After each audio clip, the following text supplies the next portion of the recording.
How's it going, guys? It's TacTixHD here, bringing you the 5th episode of my NHL 12 Billion Dynasty series. In this episode, I have the final year with my Philadelphia Flyers team. It's a contract year, and in the last episode, I asked you guys if you wanted me to stay with the Philadelphia Flyers or join a new team, and I ended up staying with the Philadelphia Flyers because if you go in the last episode, that was the highest rated comment. It had like 6 or 7 thumbs up. A lot of different ideas: Montreal, Toronto, Winnipeg, Anaheim. So some of the teams. Right here, I made a trade the National Predators, trading a second-round pick for Solomaki and Cousins. They're both prospects. Solomaski's actually 81 overall left wing, who pretty good potential. I think B minus, B and C. And then the other player, Cousins, is a center. He's like 78 overall with like B minus, B potential. Really good. And you'll see he ends up making the team in a later episode. So right here, we're at the All-Star game, 26, 22, and 4, just over 500, but we'll end up turning that around later. So, as you guys can see, I'm just have it fast forwarding a bit. So, I'm going to be the Red All-Stars, obviously I have the East team, and I see who made it on my team. And after looking through the forwards, none of my forwards make it, but PK Subban does, 90 overall defenseman, really good. If you guys don't know, right now I have him and Braden Coburn, both 90 overall defensemen.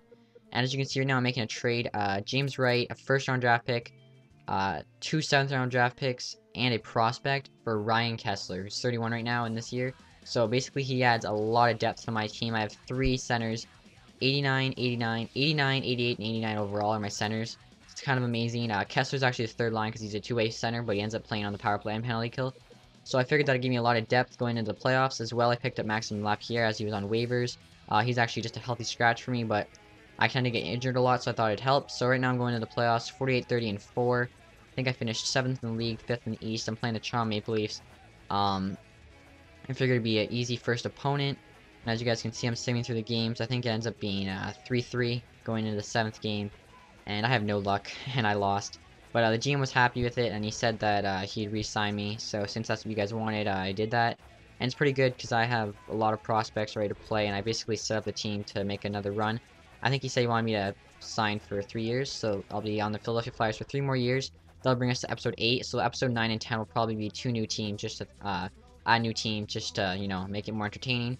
I'll ask you guys in a later date what team to be.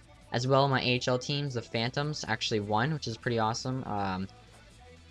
Not really a big deal, but it's pretty awesome. So, I kind of ruined it for you guys. I thought they already had won, but they're just winning now. Sorry about that.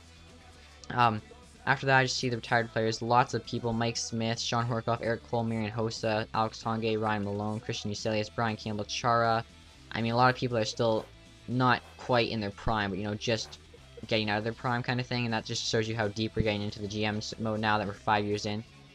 In the draft, I didn't have a first, second round pick. My first pick was 3rd round, so it was all just casual players. As you guys can see, I had a whole bunch of free agents. I don't know what it was, but, like, I think I only had like 20 players signed, or so, maybe less. All of my stars seem to have seem to be free agents. Luckily, some of them were restricted, but a lot of them weren't. So I had to make big offers on a lot of the UFAs just to make sure I kept them. Some of the restricted free agents I was able to give smaller offers. I signed Bobrovsky to be my starting goalie for the next 4 years. Signed Kuvar. I signed the AHL starter. I was also looking. I had to re-sign Couture. I think Drew was still signed. I had to re-sign Braden Shen. Also, like I said, this Cousins guy is actually 83 overall now. He was like 78 last year, but he boosted a bunch. And now that I have him, he's 83 overall. I really don't have a need for Talbot or Lapierre. As well, I have Kessler, who he wants 6 million again, and I don't have the room for that. I re-signed a lot of wingers. Wasn't able to sign Wayne Simmons. Him and Armstrong are like the same player, except Armstrong's cheaper, so I picked Armstrong. With my defenseman, I decided I'd re-sign Coburn and Subban. But that was 14 million between the two of them. I also re-signed everybody else, I think, but Mazzaro's. Mazzaro wanted like 5 million. I just couldn't pay it. I sent tender qualifying offers to pretty much all of the AHL defenders. I didn't want to pay them any money. I re-signed pretty much everyone I could, though, for what the money I had. And I didn't do too bad. I ended up bringing back pretty much the whole team. As you guys can see here, all the players I'm bringing back. And after the initial signing, I signed the left wing, Russian left wing. I forget his name. I needed some offense though. Grashev. He'll probably end up playing the right wing because I have like 5 left wings and like 3 right wings. And then after that, I actually signed Matt Carniker to take Mazzaro's spot because Mazzaro wanted 5 million. Carniker only wanted like 2 million, I think, and he's actually the same overall, which is kind of crazy. So It's pretty awesome. I think I signed him like mid-July, so I could have maybe waited a bit, but I wanted to make sure I got him. He's 35, but I'm not looking down long term as well. I signed Brandon Smith here at beginning of September, so everyone wants like a 1-year deal. They just want to be able to play in the NHL this year, and he only wanted 500,000, so it was awesome. He's 82 overall. He's young. He's 25. I don't even think he's on the starting six, but I mean he's gonna be great. As well, you guys can see my team overall is 100, 192. Right here, I'm just going through the team. As you can see, I have a full team of 80s.